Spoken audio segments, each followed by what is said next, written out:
Hola, hoy nos metemos de lleno en XRP, este 7 de agosto de 2025. Vimos que tocó los $3.20. Sí, un movimiento bastante fuerte. Exacto, y parece que la chispa fue esa noticia. La SEC y Ripple, bueno, retiraron sus apelaciones legales. Así es. Vamos a examinar qué hay detrás de esto, con base en un análisis detallado que tenemos. Perfecto. A ver, un poquito de historia rápida para poner en contexto. La pelea legal, recordamos, arrancó en diciembre de 2020. Uf, ya tiene tiempo. Sí. La SEC, acusando a Ripple, decían que vendieron 1.3 mil millones de dólares en XRP como si fueran valores no registrados. Una cifra enorme en ese momento. Totalmente. Y luego julio de 2023 fue clave. La jueza Torres y su fallo. Importantísimo ese fallo.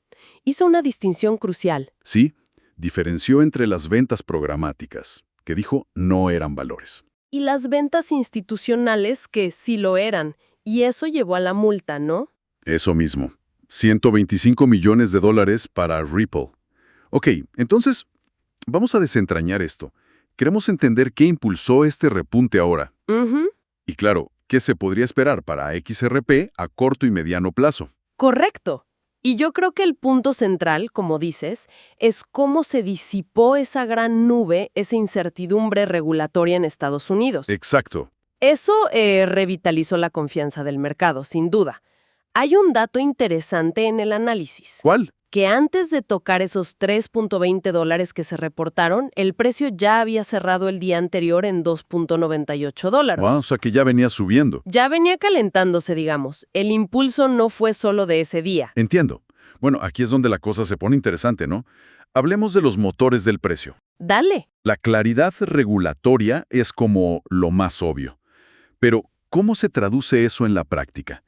El análisis dice que esto, bueno, aumenta mucho la probabilidad de que se apruebe un ETF de XRP al contado en 2025. Exacto. Y un ETF al contado, para que quede claro, es básicamente un fondo que cotiza en bolsas tradicionales. Ujú. Facilita que se invierta en XRPs sin tener que comprar la criptomoneda directamente. Y eso abre las puertas a mucho capital institucional. Claro, es más fácil para ellos. Muchísimo más fácil. Y el análisis no solo lo ve probable por la claridad legal, sino que detecta algo más. Un aumento notable en consultas específicas de instituciones sobre XRP justo después del fallo de Torres. Ah, mira. Eso es más concreto que solo el ruido general. Sí, es una señal más tangible, digamos. Ah, ok. Y eso conecta con el sentimiento del mercado, ¿verdad? Vemos en redes sociales gente diciendo que se va a $10 o más. Sí, eso es claramente especulativo, por supuesto.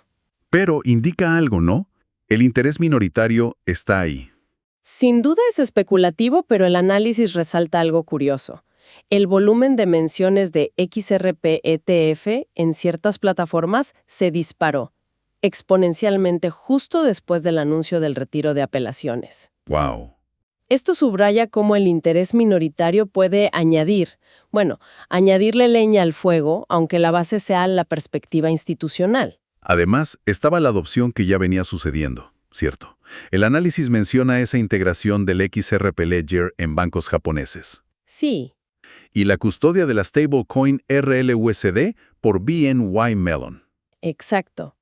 Y lo crucial ahora es que esta claridad regulatoria podría ser como el empujón final, para que esas iniciativas y otras parecidas pasen de ser pilotos o exploraciones. A implementaciones reales, a mayor escala. Precisamente, se elimine una barrera de riesgo muy importante para esas instituciones financieras. Tiene sentido. Y desde el punto de vista técnico, ¿qué nos dicen los gráficos? Bueno, técnicamente, ver a XRP por encima de sus medias móviles exponenciales de 50 y los 100 días. Que son esos promedios del precio que miden la tendencia. Exacto. Es una señal positiva. Sugiere que el impulso tiene fuerza. Si logra mantenerse sobre los $3.20, los niveles a vigilar serían el máximo de 2025, que está en 3.3999. Casi 3.40. Casi.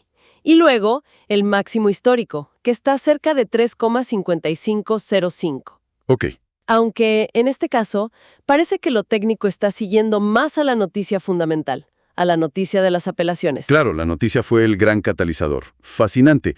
Entonces, ¿Qué proyecciones de precio maneja este análisis que tenemos? Mira, a corto plazo, pensando en 1 a 4 semanas, si el optimismo sigue y hay más noticias positivas sobre el ETF, se habla de un rango entre 3.50 y $5. $5, vaya. Sí.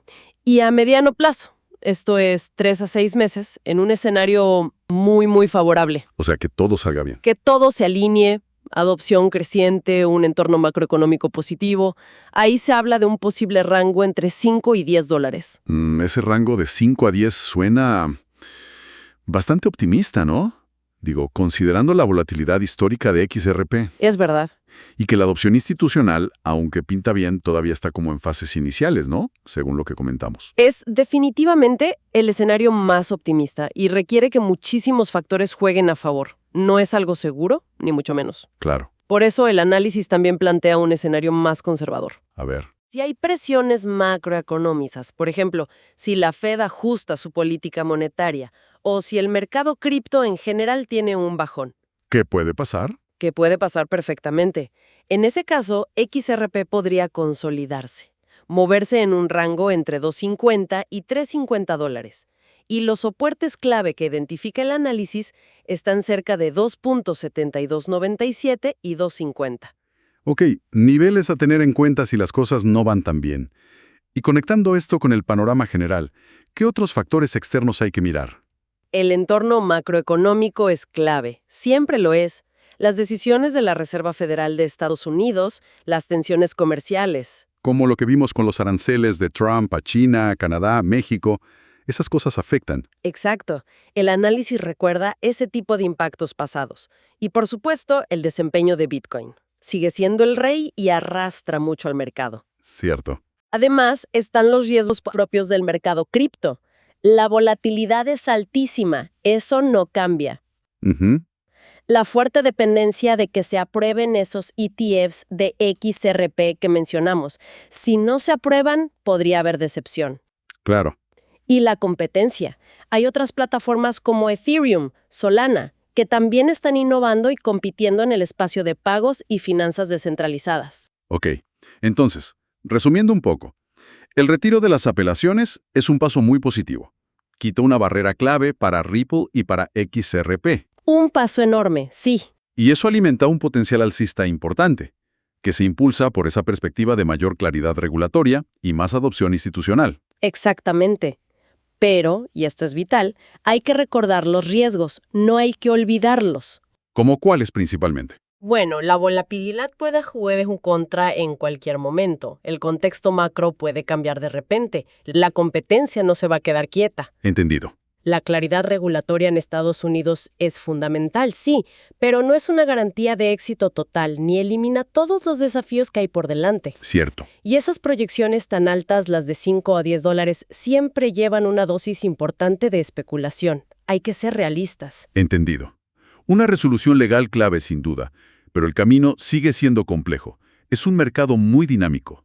Muy dinámico. Y para dejar una reflexión final, quizá, Adelante. más allá de esta claridad específica en Estados Unidos, que es importante, ¿cómo podría la adopción creciente de tecnologías como el XRP Ledger por instituciones financieras pero a nivel global? Como los bancos japoneses que mencionamos. Exacto. ¿Cómo podría eso empezar a redefinir de verdad la velocidad y el costo de los pagos transfronterizos, que es la gran promesa de Ripple y XRP? Una pregunta clave. Y pensando en ese futuro, ¿qué otros obstáculos podrían surgir? Quizás tecnológicos, de interoperabilidad entre distintas redes o incluso regulatorios, pero en otras partes del mundo. ¿Qué barreras podrían aparecer en ese camino hacia una adopción más amplia, más sistémica? Es algo para seguir de cerca.